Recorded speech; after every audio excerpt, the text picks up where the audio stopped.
ගණක යන්ත්‍ර භාවිතයෙන් කරන සුළු කිරීමවලදී භාග දශම වලට පෙරලීම සහ නිකිල සුළු කිරීම මෙහිදී අප ඉගෙන ගන්නවා. භාගයක් අගයක් කියන්නේ භාගයක් අපි දන්න සුළු කරනකොට ඒ දශම වලට පෙරලන්න පුළුවන්. හොඳයි. අපි කුඩා සුළු කිරීම කීපයක් කරමින් ගණක යන්ත්‍රය තුලින්ම ඒ ඉගෙන ගනිමු. මෙහිදී 4න් කියන්නේ එක බෙදීම 4 අපි දන්නවා. කොහොමද මේ සුළු කරන්නේ? මෙන්න මේ ආකාරයට ඔන් ඊළඟට 1 නට බෙදීම.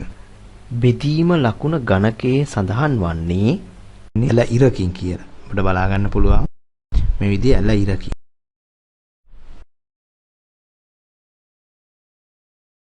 මෙම ගණකේ මේ එල ඉර පෙන්නනෝ.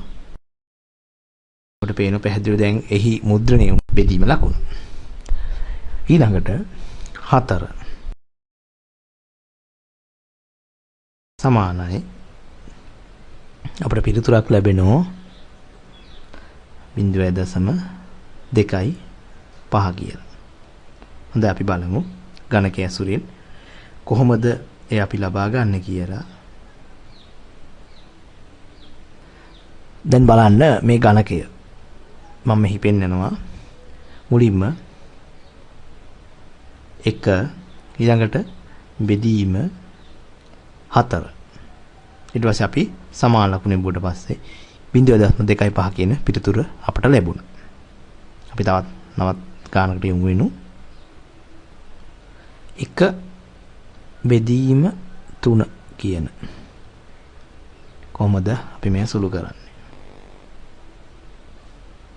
නිදී කලින් ඉදිය ඔන් කරනවා. ඔන්නේ අතුරේ බීමෙන් 1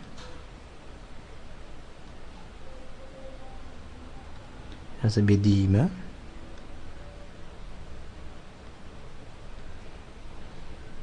ඊපස්සේ 3 මේ විදිහට අපට පිළිතුරක් ලැබෙනවා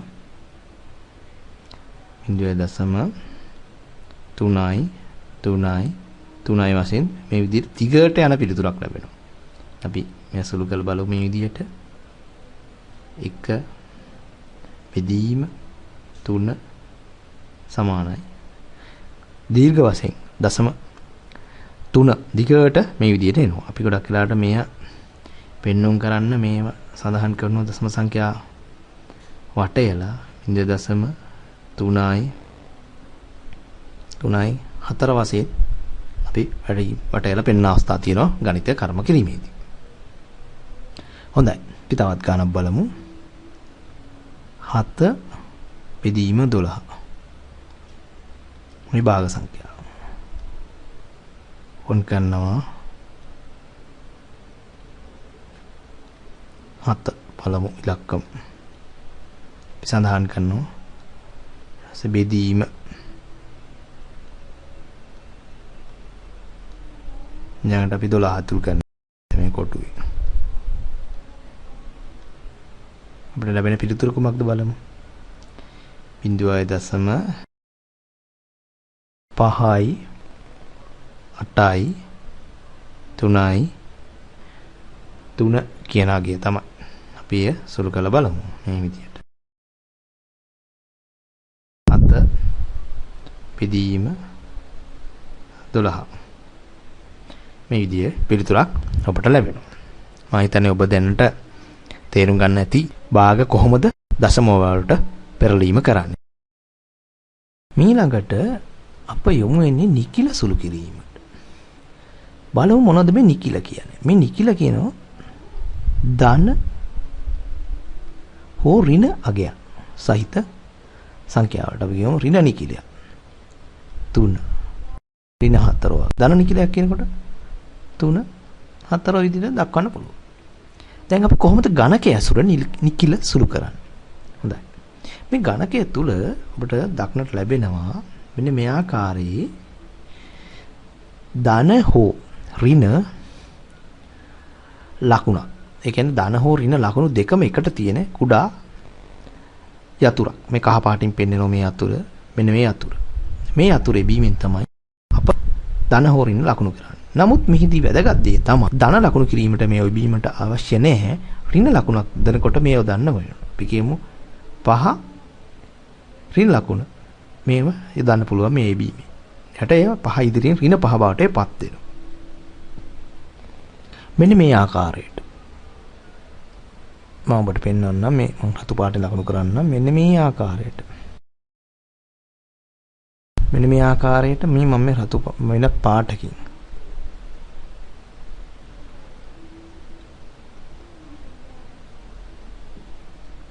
කොහොමද අපි නිකිල අඳුරගන්නේ? ඒ කියන්නේ ඝනකයේ තුල නිකිල අඳුරගන්නේ මෙන්න මේ ආකාරයට. මෙන්න මේ ආකාර දෙකෙන්ම තියෙන පුළුවන් මම මේ රතු පාටින් පෙන්වනවා.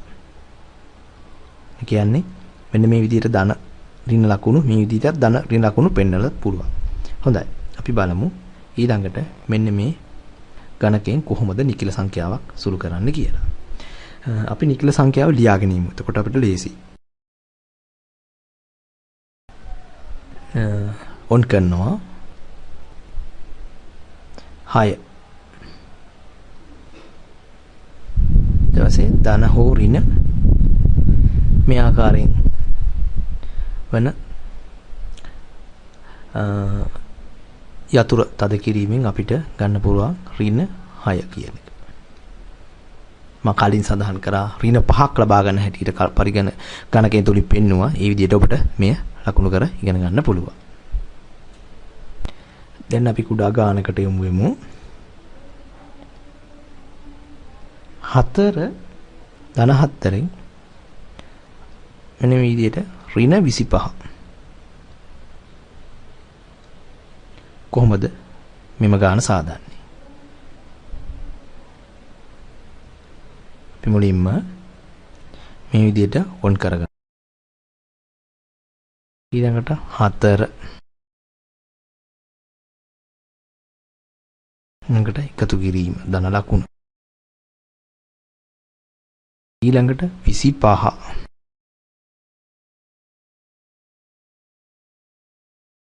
මම 25 එකට ලිව්වට යතුරු දෙකක් බීමෙන් තමයි 2 සහ 5 බීමෙන් 25 ඔබට ගණකේ ඇතුළු කර ගන්න පුළුවන්. ඊළඟට මෙහි ධන හෝ ඍණ කියන මේ ලකුණ.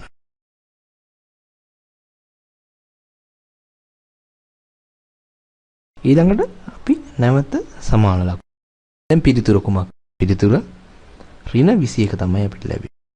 මේක තමයි අපිට ලැබෙන පිළිතුර. ඔන්න මම ඒක රවුම්. අපේ විසඳුම මේ විදිහට ගණකයේ ආදාය 4. ඊට පස්සේ එකතු කිරීම 25. ධන හෝ ඍණ නිකිල. ඒක සමාන. උත්තරේ 21යි. අපට පැහැදිලි වෙන්න ඇති. අපි තවත් ගානකට යමු. ඍණ 2. ඍණ 1 කියන. කොහොමද මේ සුළු කරන්නේ? මේ විදිහට ඔන් කරනවා. ඊළඟට 2. එහි නිකිල සඳහන් කිරීමේදී මේ ඍණ තිබෙන යතුරු තද කිරීමෙන් එය සඳහන් කරනවා. ඊළඟට අපොසරයක් ඍණ ලකුණ. නැවත වරක් අපි එක ඇතුල් කරනවා. එහි නිකිල සඳහන් කිරීමෙන් නැවතත් ධන හෝ මේ ඍණ සඳහන් යතුරු තද කිරීම කරනවා. යලි වතාවක් අපි සමාන එබීමේ අපට උත්තරය ලැබෙනවා ඍණ 1. හොඳයි අපි ගණකයේ ඇසුරින් එයා යලිත් විසඳමු. මෙන්න මේ විදිහට. 2 නිකිලගේ බවට පත් කරා. එකෙන් අඩු ගන්නවා. 1 එකත් නිකිලගේ බවට පත් කරා. මේ විදිහට ඔබලා යලි සමාන බීමේ අපට අර විදිහටම ඍණ 1ගේ පැමිණිය. තවත් ගානක් අපි සුළු කරමු.